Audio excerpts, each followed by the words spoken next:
The alien commander laughed just as his voice was cut off by a loud pop. One of his officers dropped mid-sentence, helmet cracked like a melon hit with a hammer. It took his second-in-command 3 seconds to realize the impossible had just happened. Someone had made a clean headshot in a sandstorm with zero visibility, from nearly a kilometer out. By the time they raised the alert, the human had already changed position. 3 hours earlier, Sergeant Cole Briggs had been silent on comms, crouched beneath a shredded thermal tarp, adjusting his scope with a kind of precision born not from machinery, but patience and old human stubbornness. The sandstorm had rolled in like a freight train of dust and static, cloaking the desert in a blinding sheet of noise and heat. Alien scanners were offline. No drones could fly. No AI could compute a target. The Zyrtec Legion had declared the field unsnipable, laughing from their command nest about how Earthlings would have to fight like blind rats. But Cole wasn't a machine. He was raised in the Mojave, trained in places where GPS died and rifles jammed and you had to guess the wind from how a crow twisted in the sky. That storm wasn't an obstacle to him. It was a curtain. Zyrtec Command had rolled out a dozen units into the lower valley, confident their optical cloaks and kinetic shields would protect them. They set up loudspeakers, mocking human efforts.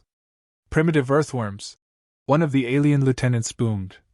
"Too soft to fight in the real elements."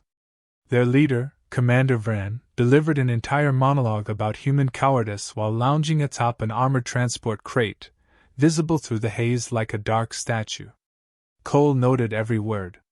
He had no interest in a speech. But he had a bullet with Vran's name on it. Not for revenge. Not even for strategy. Just principle. He pulled back the bolt of his heavily modified antimatter long barrel, which had no digital components. Every adjustment was by hand. The scope? Rebuilt with dual-glass optics scavenged from a crashed recon vessel. There were no sensors. No thermal reads. Just eye breath, and a gut instinct that could only be born in someone who'd spent years in terrain that actively wanted you dead. He breathed in slow. The sand stung through his face wrap, but he didn't blink. Instead, he measured the storm's rhythm. Each gust had a pause. Each pause was a window. He waited for the lull between roars. In the command camp, an alien scout tossed his helmet off, complaining of heat stress. Cole marked him first. Not for the kill. For the angle. That bare head would let him calculate exact distances. He fired a tracer round into the dirt nearby, not enough to kill, but enough to hear the sound return. 4 seconds. Then a ricochet. Then silence. That gave him the map. Not visual. Sonic. He tapped his helmet gently, and his HUD lit up with rough sonar estimates. He manually punched in. Alien tech couldn't touch him out here. But Earth-born stubbornness?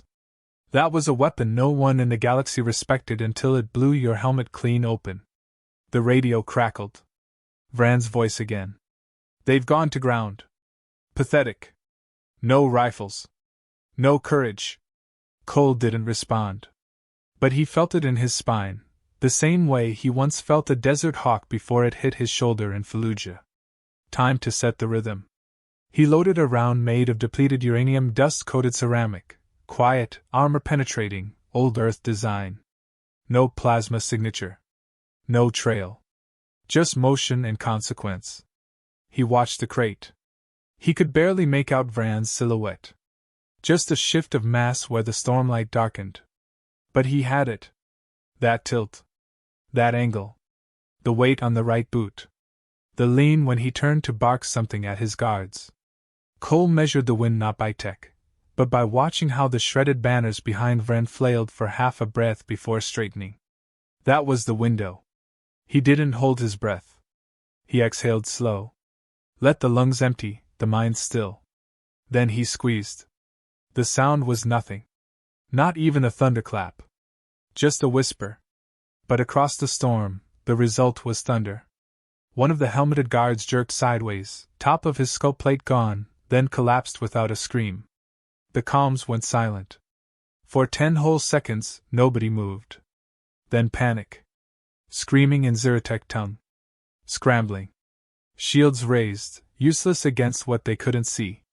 They were searching for drones, heat signals, artificial signatures. Cole just laid there, shifting 10 feet to the right, dragging his rifle behind a dune. He was already setting up the next shot. A second alien ran to the fallen guard, shouting coordinates. Cole didn't care about him. His eyes tracked Vran. He was yelling now, ordering suppressive fire into the wind, into nothing. Cole smiled faintly. He whispered into his mic, not transmitting, just out of habit. 900 meters. First blood. Keep talking, Vran. The storm picked up again, louder this time. Vran ducked behind a crate, unsure of where the threat was. Find him, he roared over the broadcast. There is no way a human sniper can do this in a sandstorm. Cole shifted into prone, cleaned the bolt, and counted the seconds between gusts. He had at least 4 more targets before repositioning.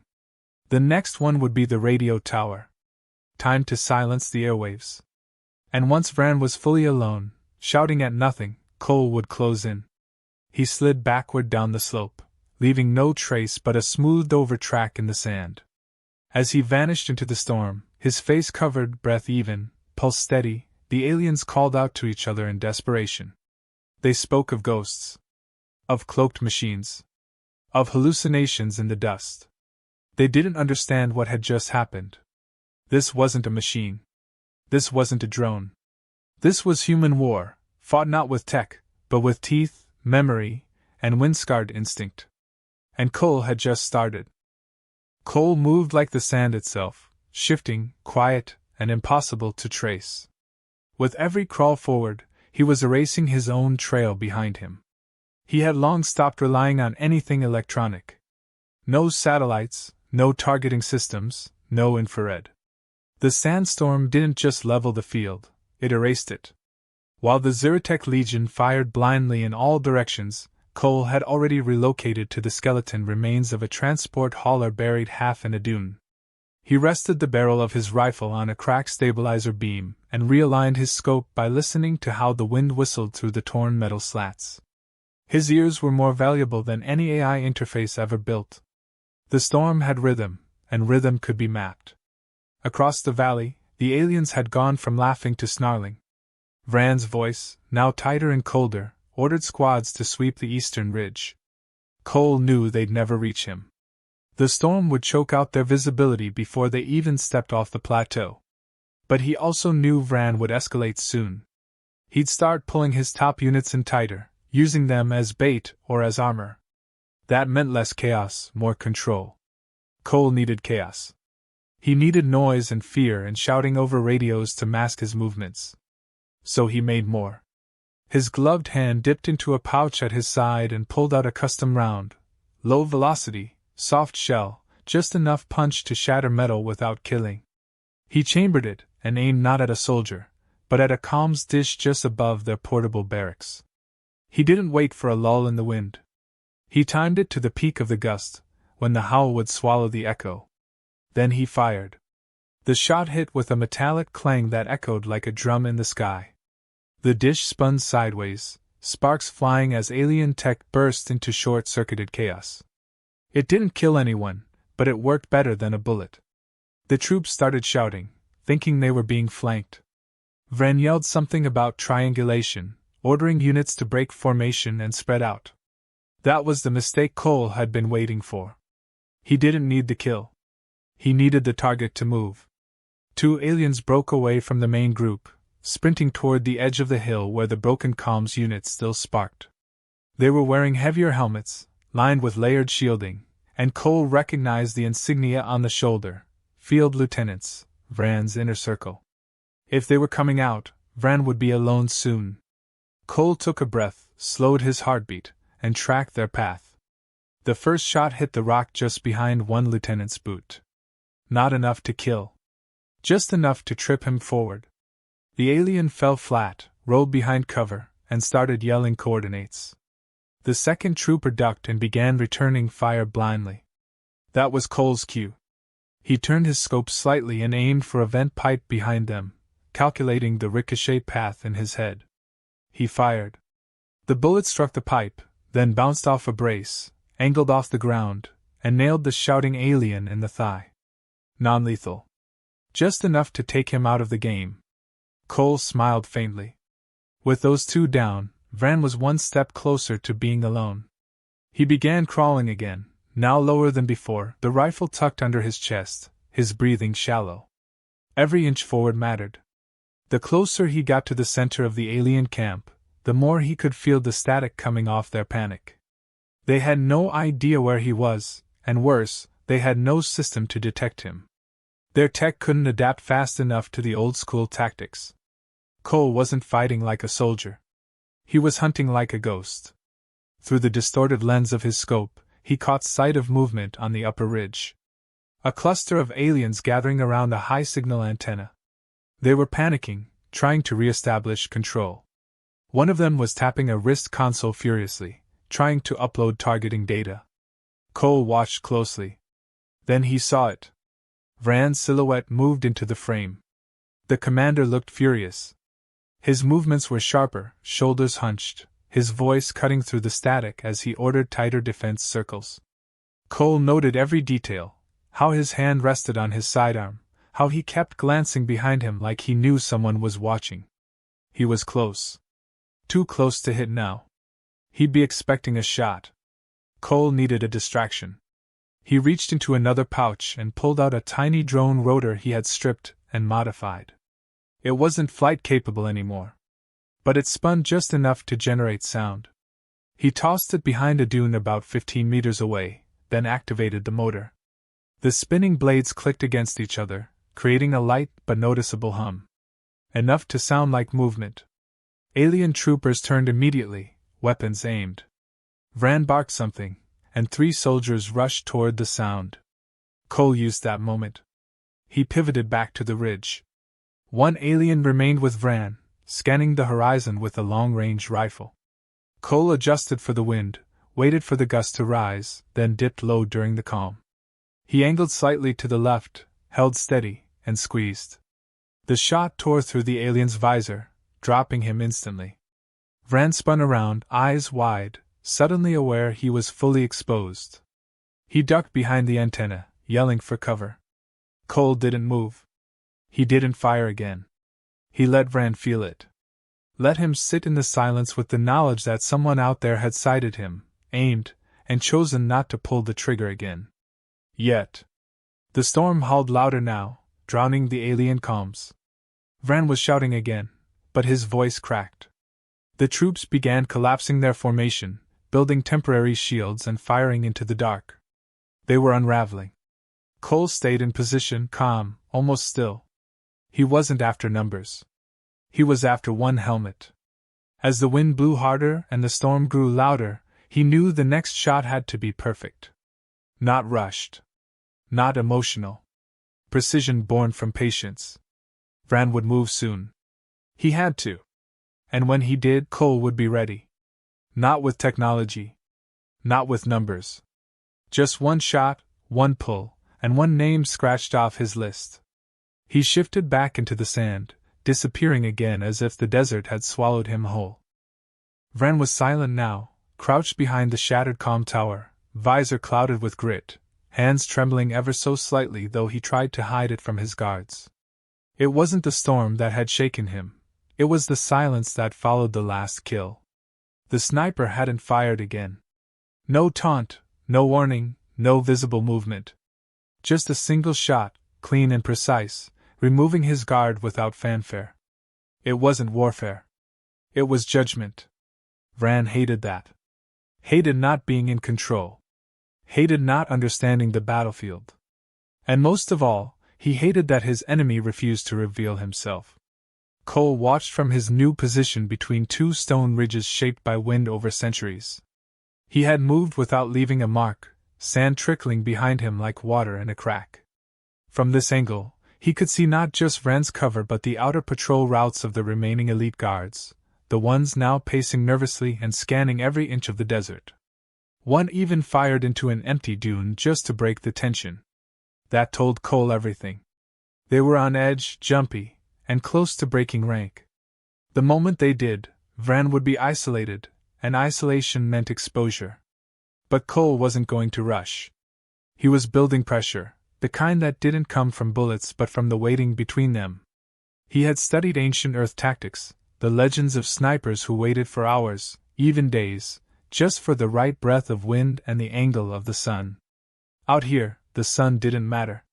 The storm had turned everything to shadow and dust. But the breath, the wind, the pause, that was all still real. Cole could hear it, even feel it in his ribs. The aliens couldn't. They were engineered for tech-assisted battlefields, not this.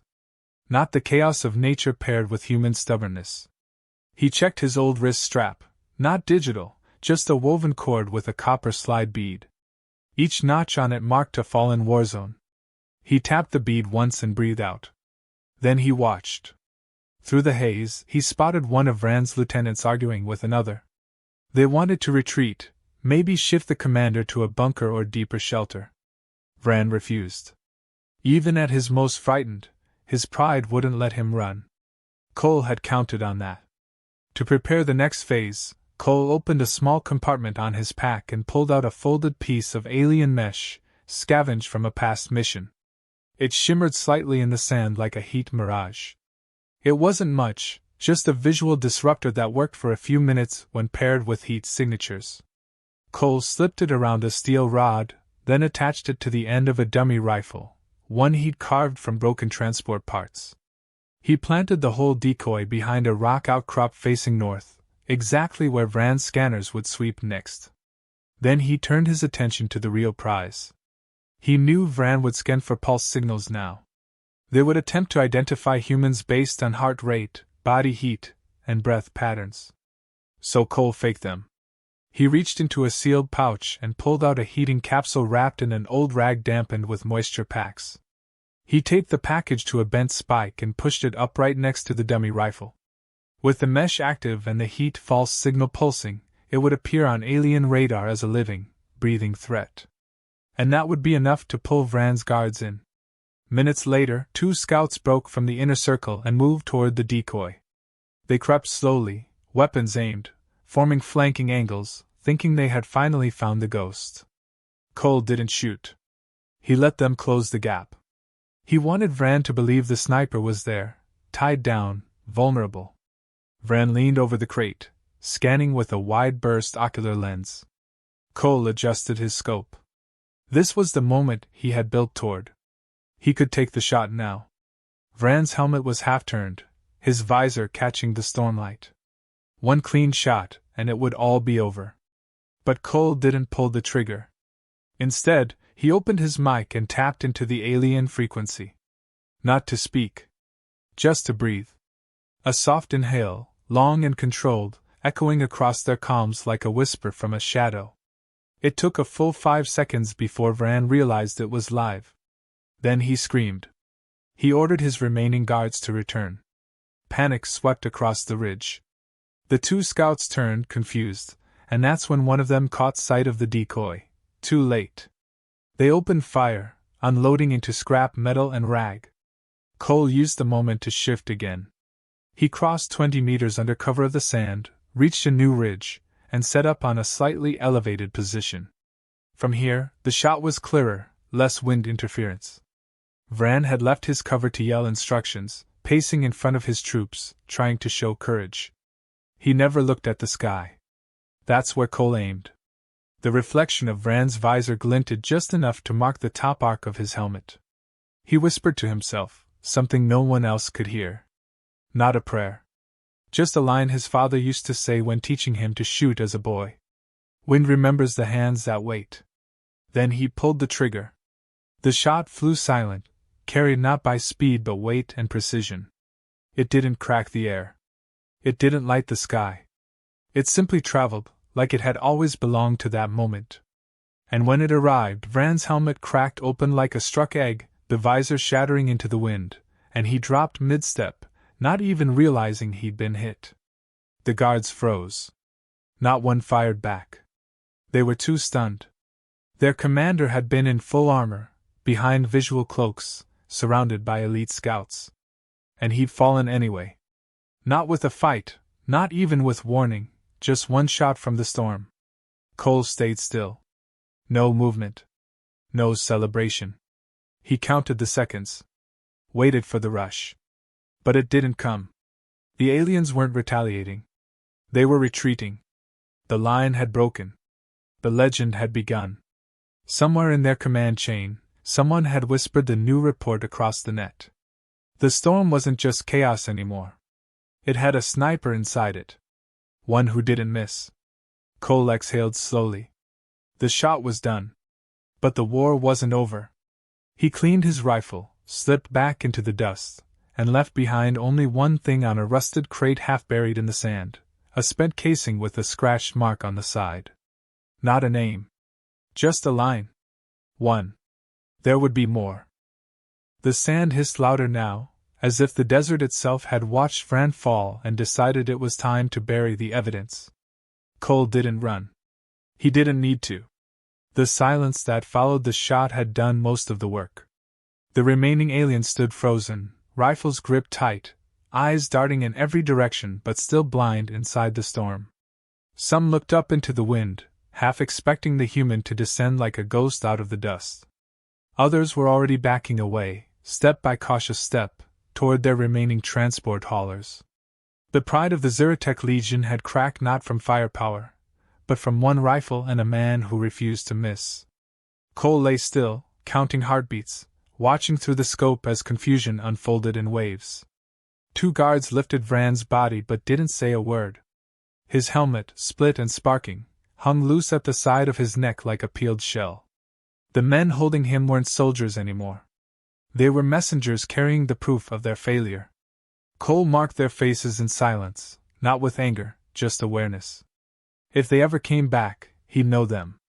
But for now, they weren't the mission. Instead, his focus shifted to the chaos below. A transport crew attempted to scramble their systems, yelling over the wind as they tried to get a liftoff signal cleared. The storm made it nearly impossible. Sensors blinked red. Signal jammers in the air confused their scanners. They were trapped by the very conditions they had once mocked. Cole crawled backward, slowly, dragging the rifle like a lifeline behind him, never breaking the rhythm of the storm. Every shift in weight was timed to a gust.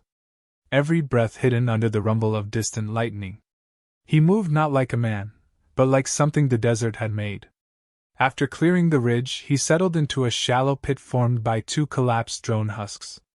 The interior metal hummed faintly with residual energy, and Cole used that noise to mask the sounds of his repacking.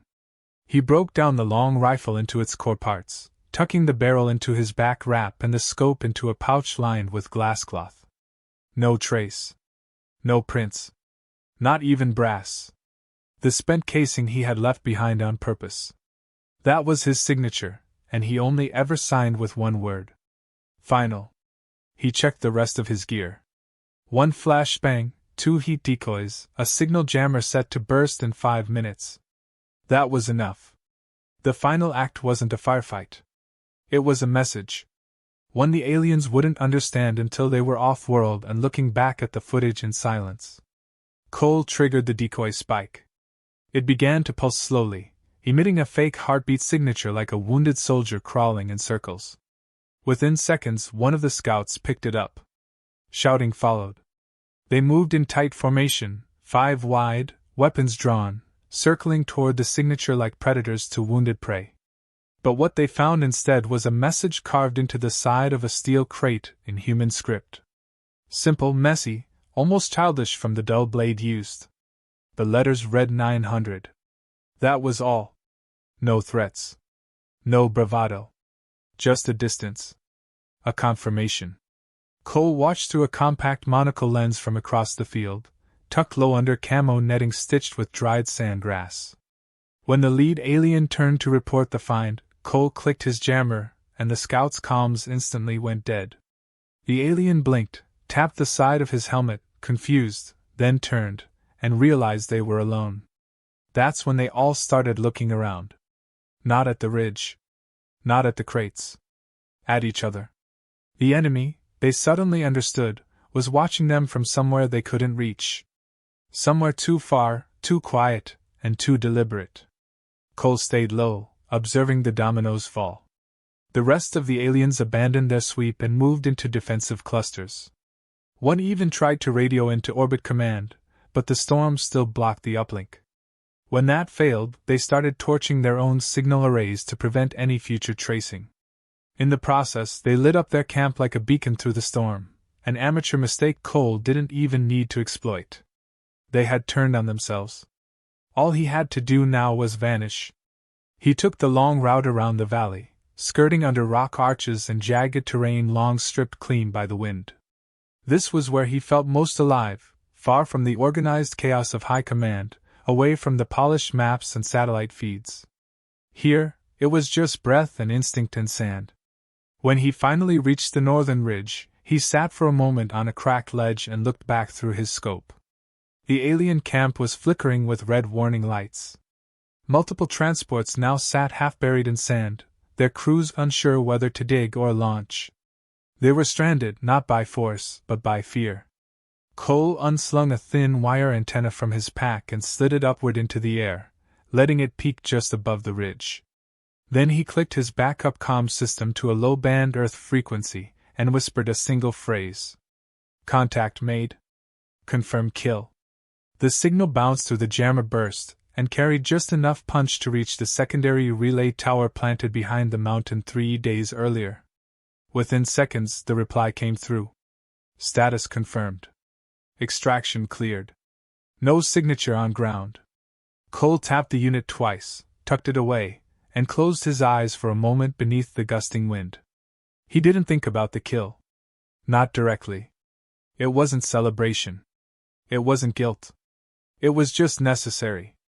Vran had mocked the storm. Had mocked Earth. And more than that, had refused to believe a man could be more dangerous than a machine. That mistake had cost him his command. Cole stood, brushed the sand from his knees, and began the walk east toward the planned evac site.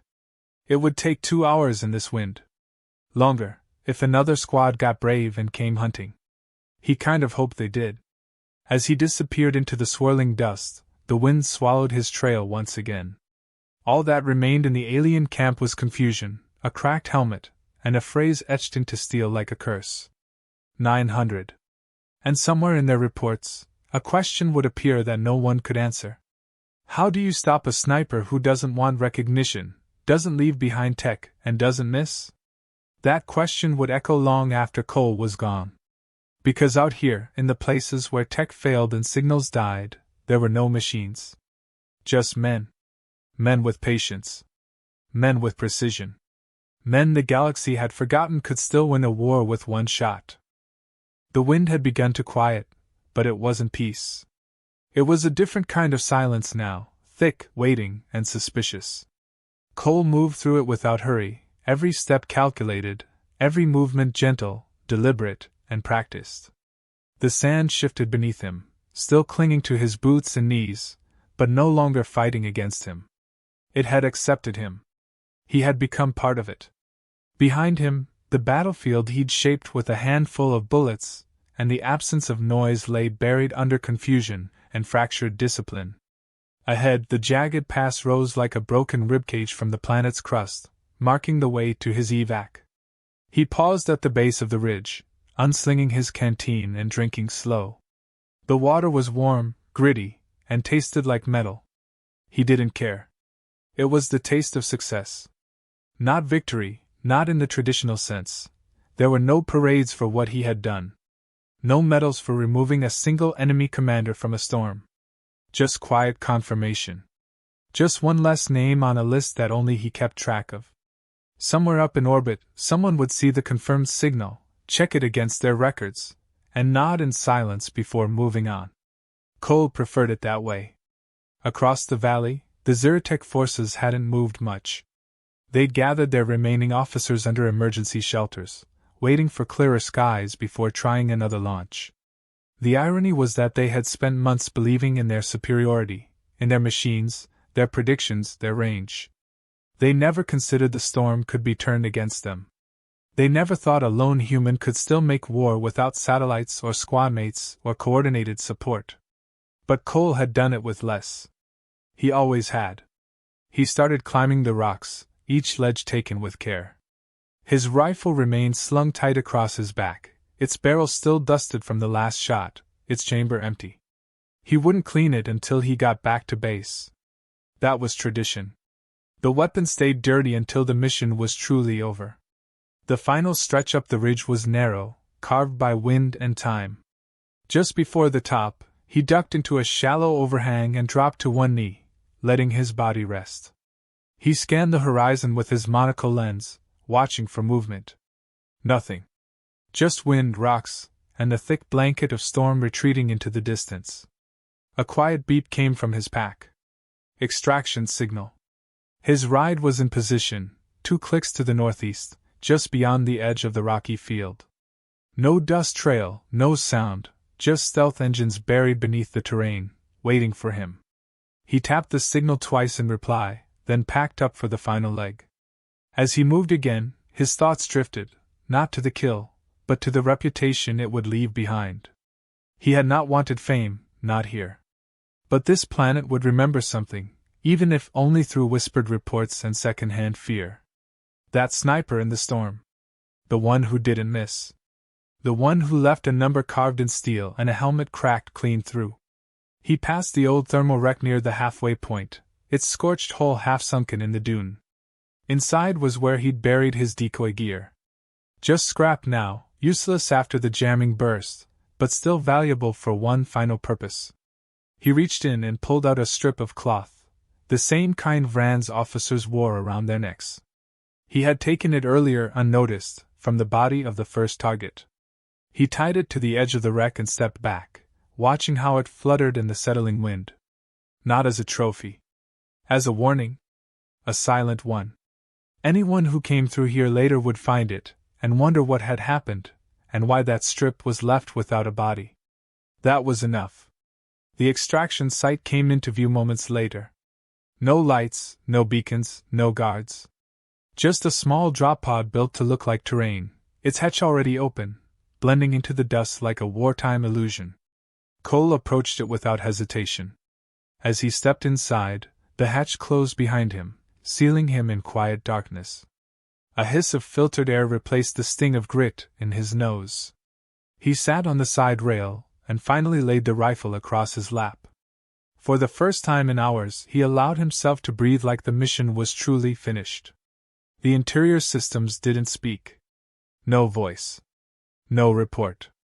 Just a single display lighting up with a pulse icon, counting down to jump.